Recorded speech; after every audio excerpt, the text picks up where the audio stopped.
Science is about trying to get rigorous answers to questions about how nature works. And it's a very important process that's actually quite reliable if carried out correctly with generation of hypotheses and testing of those by accumulation of data, and then drawing conclusions that are continually revisited to be sure they're right.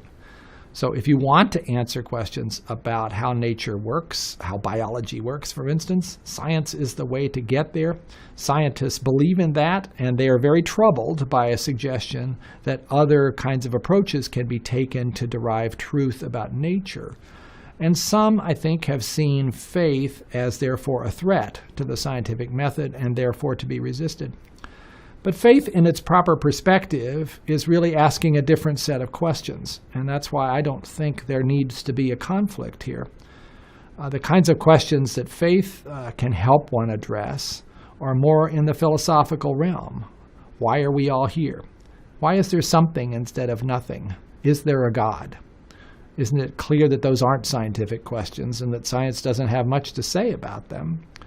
But you either have to say, well, those are inappropriate questions and we can't discuss them, or you have to say we need something besides science to pursue some of the things that humans are curious about. For me, that makes perfect sense. But I think for many scientists, particularly for those who have seen the shrill pronouncements from extreme views that threaten what they're doing scientifically and feel, therefore, that they can't really include those thoughts into their own worldview, faith can be seen as an enemy. And similarly, on the other side, some of my scientific colleagues who are of an atheist persuasion are sometimes using science as a club over the head of believers, basically suggesting that anything that can't be reduced to a scientific question isn't important, and it just represents a superstition and it should be gotten rid of. Part of the problem is, I think the extremists have occupied the stage. Those voices are the ones we hear.